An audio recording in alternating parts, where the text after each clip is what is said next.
Series obviously on the horizon, all starting Saturday here on ESPN Radio. Cubs and Brewers, Yankees and Blue Jays, Dodgers and Phillies, Tigers and Seahawks. Tigers and Seahawks. Tigers and Mariners. That'll be an interesting matchup. Man. Wow. The Seahawks playing a doubleheader this week? What is Mike McDonald going to dial up? Man, how does that work? Tigers and Seahawks. Oh, my Dan God. Scuba versus Sam Darnold. Oh, my God. Sam Darnold seeing ghosts in baseball. I'm telling you. Oh, my God. Very tricky spot for the Seahawks. This weekend, they have matchups against both the Tigers and the Tampa Bay Bucs. Tricky. We are at Sportsmanlike here on ESPN Radio. You can tune into college football action tomorrow as Michigan hosts the University of Wisconsin on Wisconsin. Presented by Dr. Pepper. Coverage begins at 11:30 a.m. Eastern on ESPN Radio and the ESPN app. Let's go. Upset of Let's the year. go. Where are you going? Upset To of the year. bar You ready to afterwards go? to drown your sorrows? Right? Yeah. Why would I go to the bar if somebody doesn't drink? Well, just, to have the ambiance. I think To commiserate with other miserable commiserate. Wisconsin fans. We're not- You don't have to miserable. drink at the We're bar. feeling good. Oh, you might be miserable after this ass whipping you're going to get tomorrow. I am standing here proud as a graduate of the University of Wisconsin. Okay. Not at the time I thought I graduated, but anyway, as a graduate of the University of Wisconsin. Proud of the football program? Proud. Right? Proud of the university and the athletics department and what we are trying to build together. Which is?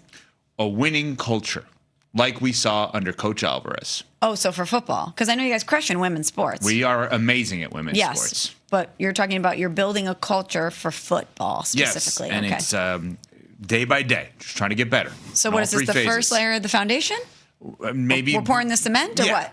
I don't know, that kind of terminology. I'm not smart enough with that, but sure. Like if you're building a house, yeah, it's layer one. Yeah, layer one. Layer one. Layer one. Yeah. Barry was furious at the fans last week.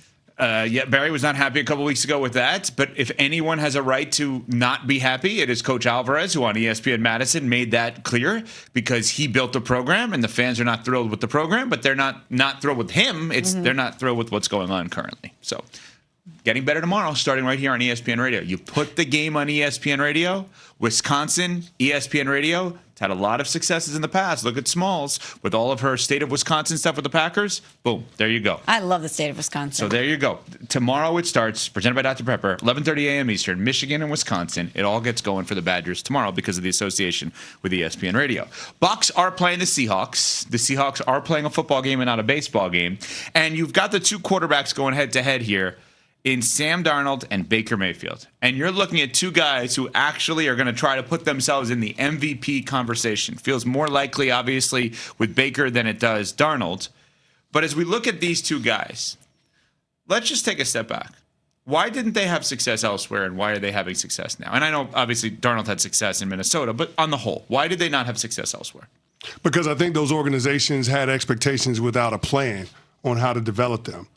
They came into the situation hoping that these young quarterbacks would be the savior of those programs. And you think about the dysfunction that was happening around the New York Jets at the time. You think about the dysfunction that was happening around the Cleveland Browns. It is hard for a young quarterback to overcome all of those things while also learning how to play quarterback in the National Football League. I say this all the time. The step up in class from college to pro is bigger than from high school to college. Yeah. And so I think these organizations didn't have the infrastructure in place to properly develop these quarterbacks so then that quarterback could graduate into being a floor raiser for the entire program. They did it bass-ackwards. And that's the problem that we see with a lot of these teams that take these quarterbacks with these top 10 picks. And that's why more franchises fail the young quarterbacks than the young quarterbacks failing the team. Can I ask a follow-up on that? Not specific to Darnold and Baker, but just in general. What's on the checklist of, yes, Team X, you're ready to bring in a number 1, number 2, number 3 overall pick at the quarterback position that's 20, 21, 22 years old. You have these things on the checklist, so you're ready for that. What needs to be on there? Well, first of all, alignment between ownership, the general manager, and the head coach. What does that mean? That means they're all there, they're all They're signed not together. on the hot seat. Well, that, but then also being aligned in terms of the timeline that you want to establish for when your team will be competitive, right? What are the expectations? Yeah, we want to compete. Yeah, we want to win games every single year. But realistically, how long are we going to give this core an opportunity to develop before we expect to do high-level winning. Being on the same page with that is important. And sometimes it's the general manager and the head coach managing the expectations of ownership. Right, which is probably what the Jets are doing, if I had to guess, right? It's what they should be doing. Right, because Schrager just joined us and talked about Aaron Glenn, and the only thing I could think about is, well, it needs to be long-term. You're the same old Jets if you have a quick hook. You're not the same old Jets if you let them develop, right? So coach, general manager, ownership, that's on the checklist. What else is on the checklist for you're ready? Okay, that's interesting because we thought that with Tennessee. We thought Tennessee had that in terms of the offensive line, that they went out and addressed but that. it doesn't feel like they do. Okay, so it's not... Cam Ward is getting the hell beat out of him. Those stats you had yesterday? Brutal. He's on pace to be sacked 72 times. So you're ready for a young quarterback, which the Jets and the Browns specifically obviously were not, with these two guys. When coach, GM, ownership, same level, same mindset, check. Offensive line, check. What else?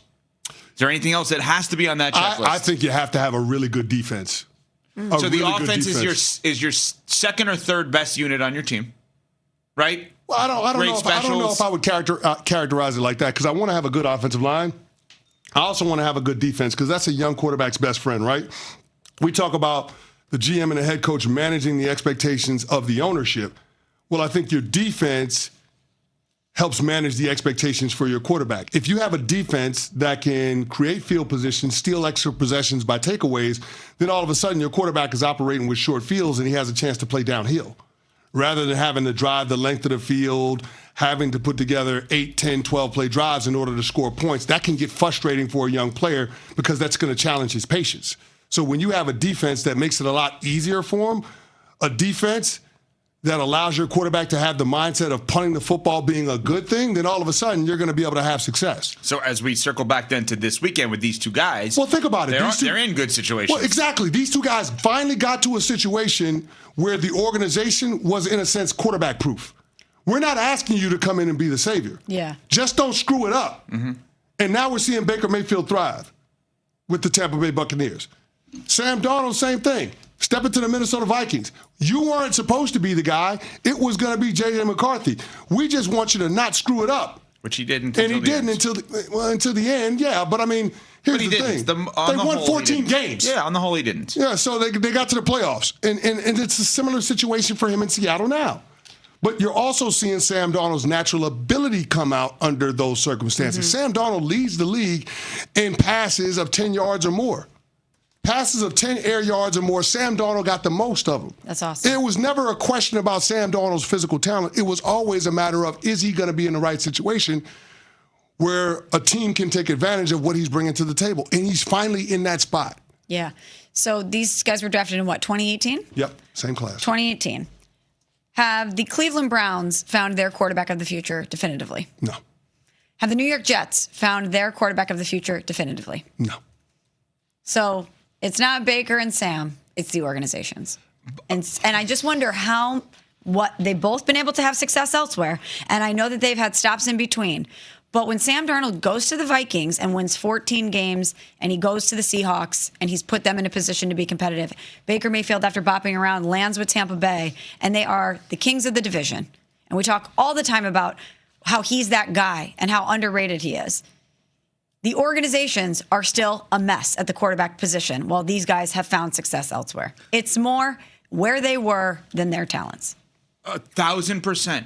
But I want to defend both parties and say, because they actually didn't hit all the things on CC's checklist, they both drafted QBs at the wrong time, which actually caused them to get rid of both quarterbacks when I think they actually made the right move in moving on from both guys because neither franchise was ready for either guy, and either guy was never going to be successful in that franchise because they didn't hit the checklist marks, right? They weren't just because you're bad and you have the number one pick, there's an assumption, well, in order to fix that, we have a quarterback. Not if you're not ready for a quarterback because then you have Baker with the Browns and you have Darnold with the Jets. That's what happens. But it was 2018.